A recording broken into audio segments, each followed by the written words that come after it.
Hi and welcome to this, our new chapter, dealing with, or our new section of videos, dealing with differentiation. So, what on earth is differentiation? Well, actually, in its basics, the whole concept of differentiation is really simple, right? But for some reason, and I don't know why, but lots and lots of textbooks start with the theory behind this. And in many cases you go, oh well, surely the theory behind it is going to make it much more sense to me.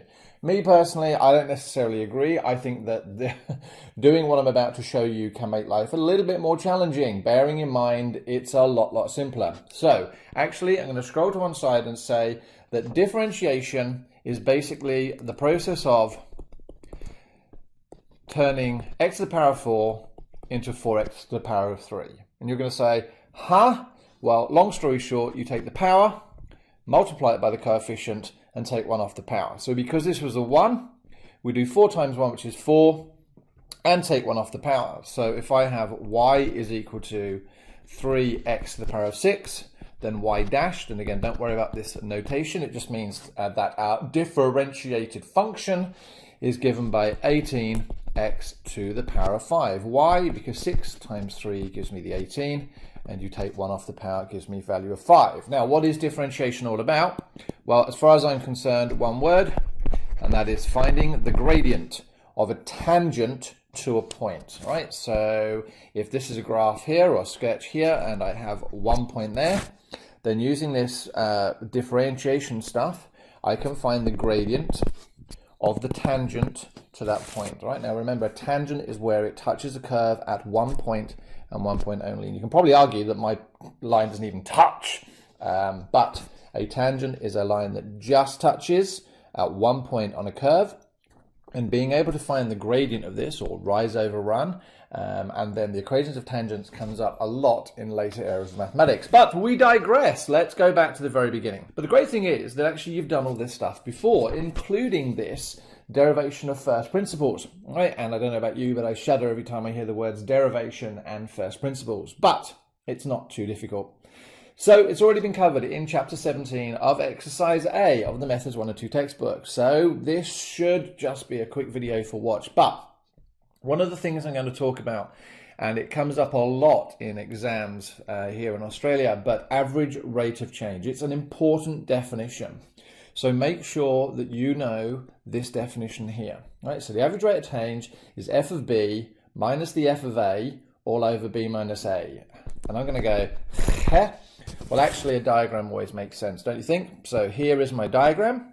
Let me draw a curve, and let's imagine that this here is point A, and this here is point B. All right, so that point there, when it hits the x-axis, if the graph is described by the function of x, this can now be described as f of b, and this can be described as f of a. And so the average rate of change, which is nothing more than sort of saying find the gradient, is we're trying to find this gradient of this line that joins the two. Now, you're going to turn around and say, well, that doesn't strike me as particularly accurate. No, it isn't particularly accurate for a graph of a curve, right? We've been using it a lot in year 10 for gradients. But in this situation, it is a mathematical concept that allows us to find the average rate of change between those 2 points, right? So we would then find this distance here, which is b minus a. Oh, look, there we go, there's b minus a. And we would find this distance here, which is f of b minus f of a.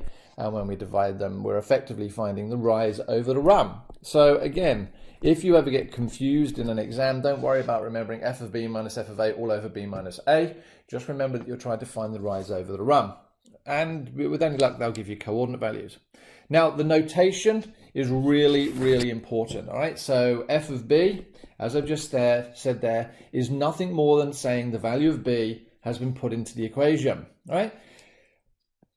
When you do exams, you will undoubtedly be tricked, all right? The whole point of these exams is to test your understanding. Now, when we look at coordinates, we know they can be expressed in a number of different ways, and the most common is this x comma y. So if I do 3 comma 4, we all know that's a coordinate. But exams love throwing these curveballs, and I have seen over and over again, f of x is another way of expressing. These actually mean the same thing. And the chances are you already know this, because if you remember, we can generally replace y equals with f of x. They're interchangeable. So if we have x comma y as a coordinate, and we know that y can be replaced with f of x, then they mean the same. Why do they do this in exams? To be honest with you, it's about throwing these curveballs. It's about trying to trick you, because maths is nothing more than a big fat trick. Right? That's my view. So here's an example of a VCAR exam where it caused absolute havoc. Right? And there we go. If we look at our question there, we can see that notation is x f of x. What does that mean? Well, it means at this point here, when I put x into my coordinate, then we know that f of x comes out. But look, the question actually gives you what f of x is. So this coordinate could actually have been re-expressed as x comma 2e to the minus x upon 5.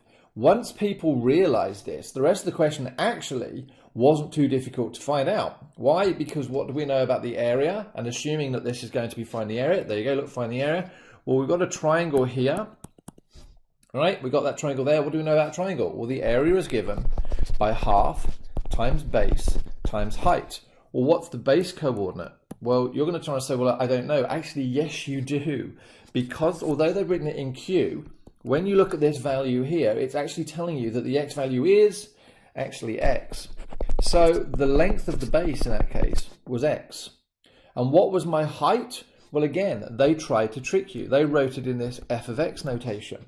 But if you'd realised that the question had given it to you, then all you need to do is multiply that 2e to the minus x on 5, the half and the 2 cancelled out, and so the area, in terms of x, was given by x e to the minus x on 5. Really, really simple. This isn't VCE, this is like year 7 maths, probably even earlier now, year 6, all right? It was just trying to see whether you could work out what the notation xf to the x actually stood for. Okay, what we have here is an awesome little widget that has been inserted into my little program here. And those of you who have heard of Desmos.com, it is an awesome online graphing software program, whatever you want to call it. It is brilliant. But what we notice here is we have a graph. Right? It's a quadratic. Can you see the quadratic? I don't want to draw all over the widget, but we have a quadratic that's going something like that, going through the value of 2. You see one little blue dot here, and a bit further up the curve, there is another little dot. And between the two of them, there is a line drawn. Now that line is actually called the secant.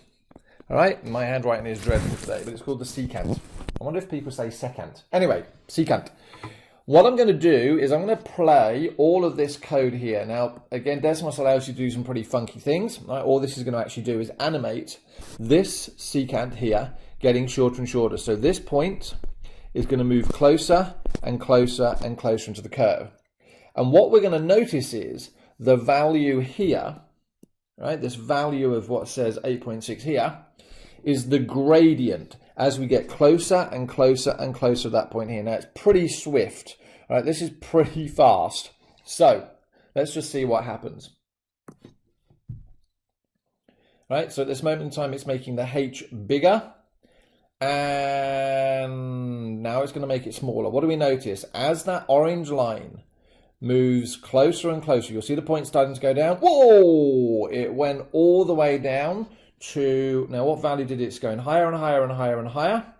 So when we get all the way back down again, it's going to get closer and closer and closer and closer and closer and closer. And I'm going to try and stop it as it just hits that point, and I missed.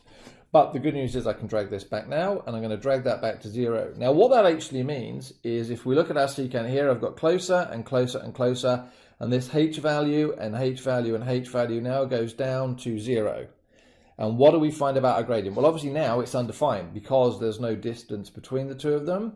But if we make this now slightly bigger, we notice it's 5.4. What about if I get closer still? Will it let me go down to 0.05? There we go. 4. So what it's suggesting is that as I get closer and closer to this point here, the gradient gets smaller and smaller and smaller. The gradient of this secant, all right, or the average rate of change gets smaller and smaller and smaller until it's almost at this point, and then it says the m is equal to 4. Well, the m of what? Well, remember, by the time that secant gets closer and closer to that line, that point there, and let's just imagine I've zoomed in, it's going to end up being a... That's absolutely right. It's going to be a tangent. And so we know at this point here, the gradient of the tangent seems to be 4. Okay, so now if we start looking at this whole thing here, we notice we get some really funky formula. What is this f of a plus h minus f of a plus h minus a? Well, this is actually differentiation from first principles. And as I say here, hold on, where does this formula come from? Well, I'm about to show you now. All right, one thing I noticed actually, funny enough, was this could have been actually simplified. If we have a plus h minus a, then hopefully they will cancel just to give you a h, right? So the more simplified form you'll see coming up later on. But I want you to consider this diagram. Thank you very much to Cambridge Essentials textbook who actually have this diagram. It's awesome, and no infringement of copyright was intended, right? But I just thought it actually put things in an awesome way. Right, so here we go back to our notation. This a comma a squared, and this a plus h and a plus h squared. Right, first things first. We know that our function, this function here, function of x is given by x squared.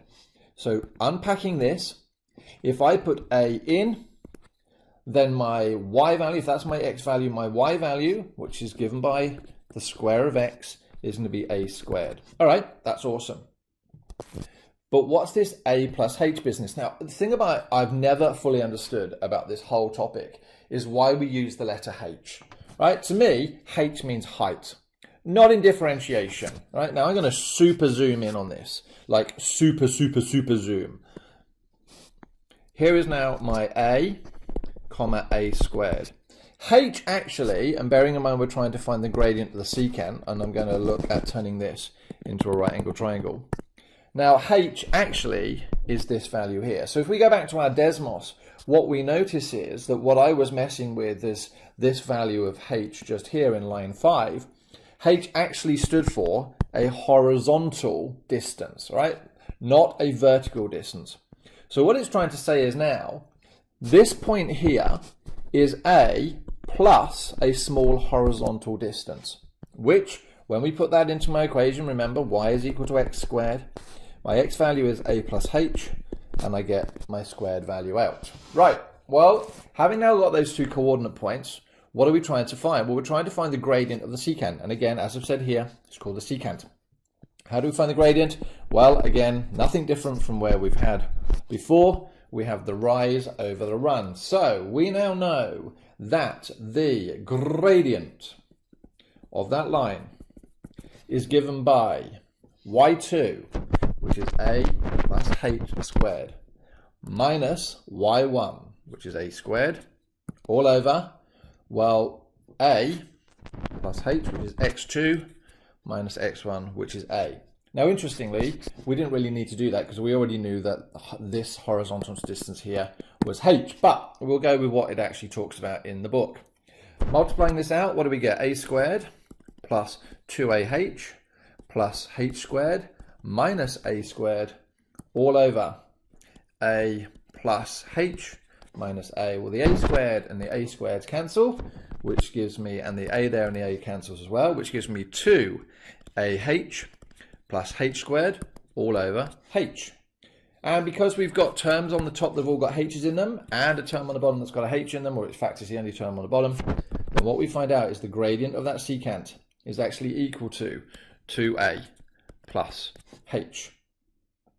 Ew, that sounds gross. So, but what it's suggesting is that so long as we know what the value of a is, and we know what the value of h is, then for that particular graph, we can find our gradient, m, is equal to 2a plus h. Now, the question I suppose is, what happens as h gets smaller and smaller and smaller? Well, in this situation, what we can say is we can say, well, what happens if we limit at lim as h tends to 0 of 2a plus h? Well, as this h value gets smaller and smaller and smaller, that value there gets smaller and smaller, and so we end up with a value of 2a. So, just to say what's happening, as this point up here gets closer and closer and closer and closer to this point here, then we know that the gradient gets closer and closer and closer or the gradient of the tangent gets closer and closer and closer to the value of 2a. OMG. All that hard work to tell me that the gradient at this point here is basically double the a value.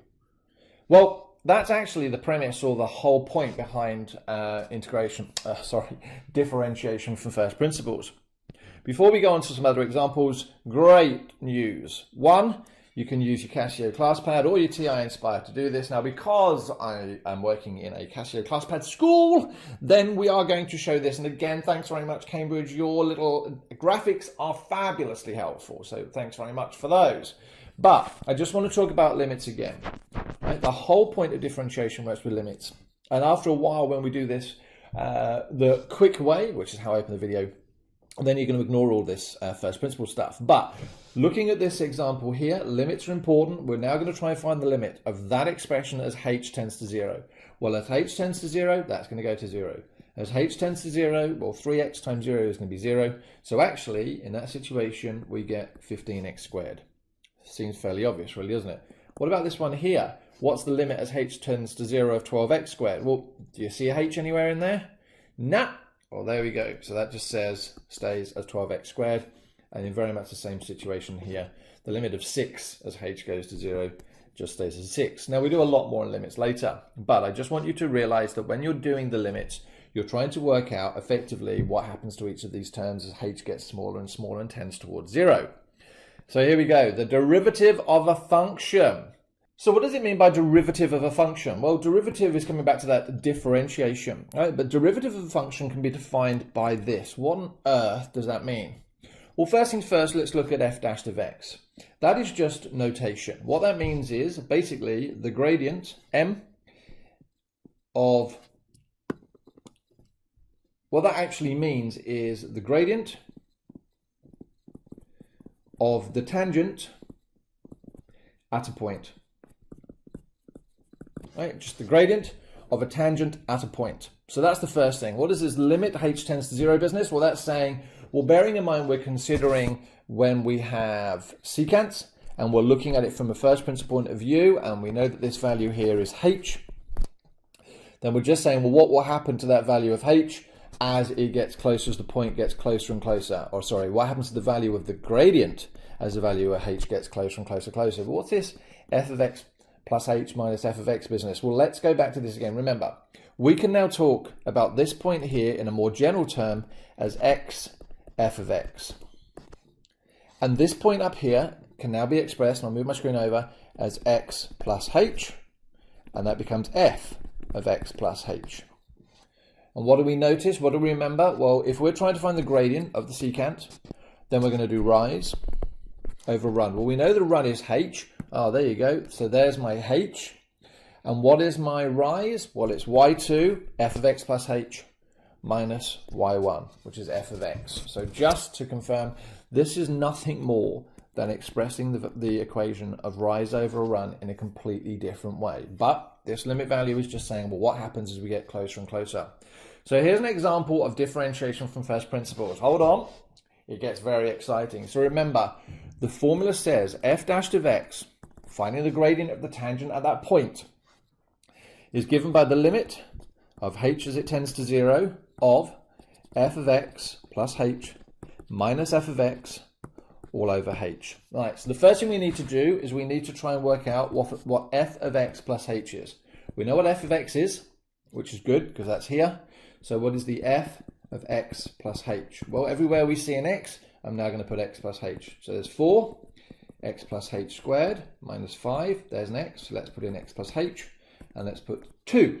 I'm going to multiply this all out, and I'll tell you why in a moment, because lots of stuff is going to cancel. So 4, let's do this first, x squared plus 2xh plus h squared minus 5x minus 5h plus 2, and let's multiply that out, 4x squared plus 8xh plus 4h squared minus 5x minus 5h plus 2. Can we simplify any of that? It appears not. So there's my f of x plus h. So I'm now going to put it back into this formula. So we've got f of dash of x becomes equal to, right, so 4 of x squared plus 8xh plus 4h squared minus 5x minus 5h plus 2.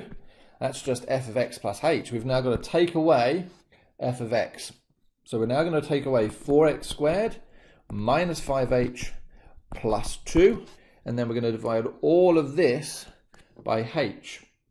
And obviously in here somewhere I should have written lim h tends to 0. Okay, so it is equal to 4x squared plus 8xh plus 4h squared minus 5x minus 5h plus 2 minus 4x squared plus 5x minus 2, all divided by h. Now we can do some cancelling out, because what do you notice? I've got a 4x squared term there that actually now cancels with my minus 4x squared there. I've got a plus 5x, cancels with my minus 5x. I've got a minus 2 that cancels with my plus 2. Oh, thanking you very, very much. So, continuing in red, what does that now give me? I have 8xh plus 4h squared minus 5h all on h. What do we notice about the top? We notice that they all have h's in, and the bottom is a single h. So I can now cancel all that. And again, just to show it the long way, we can actually express that as 8x h on h plus 4h squared on h minus 5h on h. And sorry about my h, that looks like an L. H's cancel, one of the h's cancel, and h cancels, and what do I get? I get 8x plus 4h minus 5. Now, to write this properly, that now says f dash of x is equal to the limit as h tends to 0 of 8x plus 4h minus 5. Well, now, when the limit of h tends to 0, this thing here disappears, and so we end up that the f dash of x is equal to 8x minus 5. Whoa! As I say here, so much work. If we go back to the question, what did we have? We had that 4x squared minus 5x plus 2 was my f of x. And we then said that f dash of x was given by 8x minus 5. And I promise you that there is the shortcut that I showed you at the start that will let you get from there to there straight away. Now, you're going to say, wow, differentiation from first principle, is that actually going to be on an exam? Highly unlikely. It used to be that we used to have to use this formula here to help us find out intervals and all sorts of stuff, and it was quite funky. But sadly, no, differentiation from first principles. I would be very surprised if they asked you to do all of this in an exam. It doesn't actually prove that you know anything, it just shows that you can follow an algorithm. And so, ladies and gentlemen, that is the end of this lesson here on differentiation from first principles. Hope you've enjoyed it. I look forward to seeing you next time. Hi, and thanks very much for watching this, another video by me, the Maths Guru. If you would like to see more videos, why not subscribe and get regular updates? Otherwise, hey, click on the left and watch our next video. Okay, thanks very much. Have a good day.